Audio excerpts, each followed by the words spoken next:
تاریخ انتہائی اہم ترین علم ہے، اپنے چند شرائط اور ضابطے کی وابستگی کے ساتھ انسان کے شعور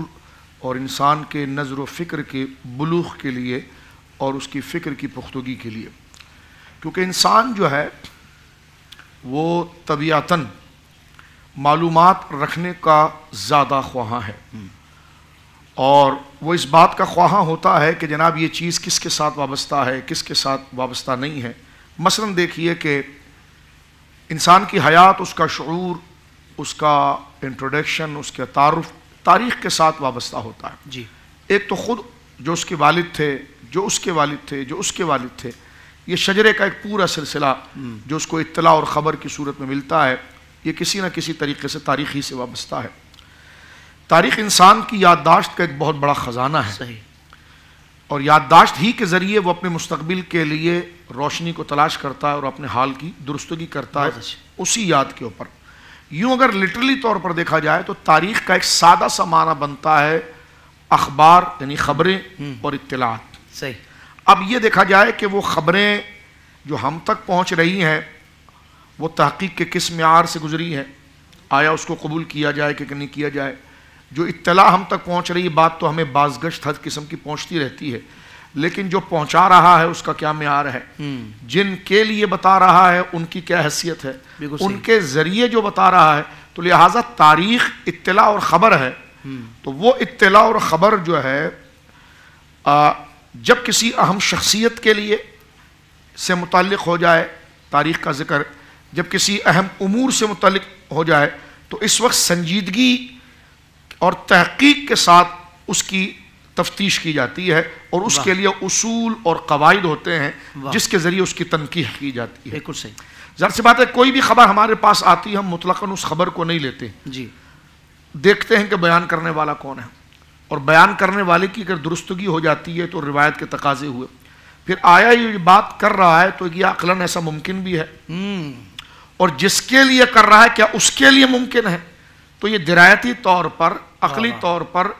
جب تک ہمارے پاس قطعی نظائر نہیں ہوتے ہیں تو ہم صرف بیان کرنے والی سچا شخص کی بات کا اعتبار نہیں کرتے۔ صحیح۔ یا پھر اگر بات کرنے والا کچھ کمزور ہو لیکن بات ایسا کر رہا ہو جو درایت کے خلاف نہ ہو تو اس کو کسی درجے کے اندر قبول بھی کیا جاتا ہے۔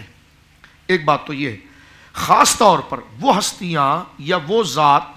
یا وہ علم یا وہ اطلاع یا وہ باتیں جو معاشرے کے اندر کسی قدر، کسی قیمت، کسی انتہائی انسان کی ضرورت سے متعلق ہے، تو پھر آنے والی اس اطلاع کے لیے انتہائی دیانت کے ساتھ اس کی تحقیق اور تفتیش کے معیار کو گویا کہ بروئے کار لایا جاتا ہے اور اس کی تحقیق کی جاتی ہے۔ مثلاً غور کیجئے جیسے انبیاء کرام کی ذات ہے یا صحابہ کرام کی ذات، دینی شعور کے اندر دیکھیں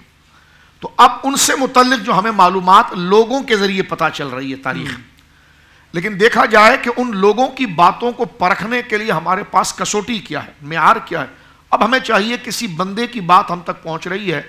تو اس بندے کی بات کو قبول کرنے کے لیے یا سرے سے رد کرنے کے لیے ہمیں کوئی بہترین قاعدہ، اصول یا پھر ہمیں کوئی قانون پہلے سے پتا ہو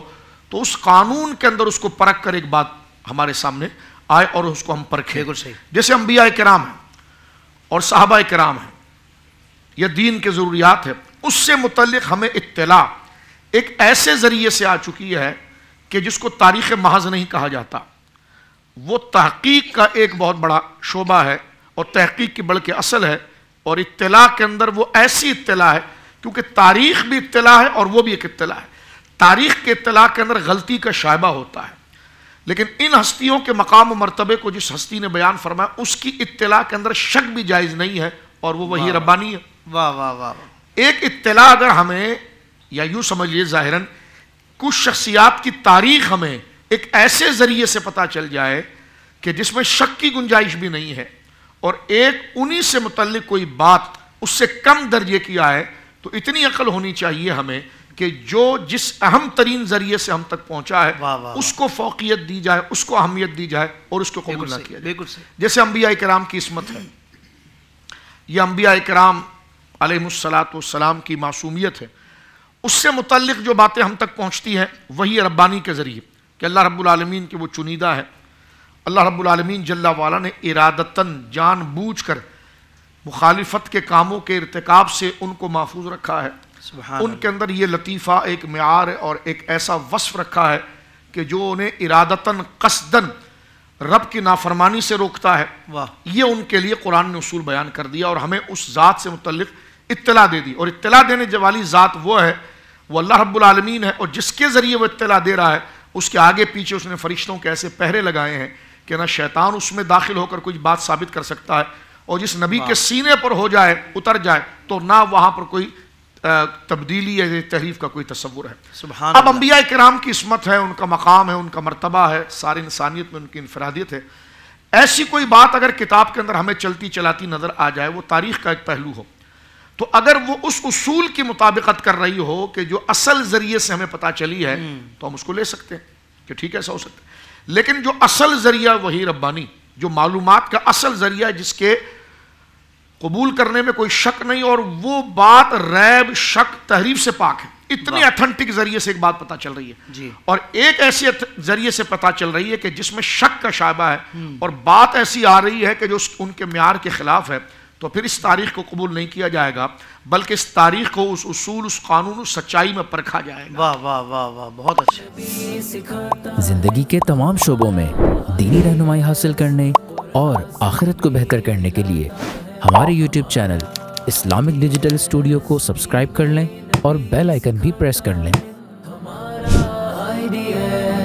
قرآن سے بھی ملاتا ہے ہمارا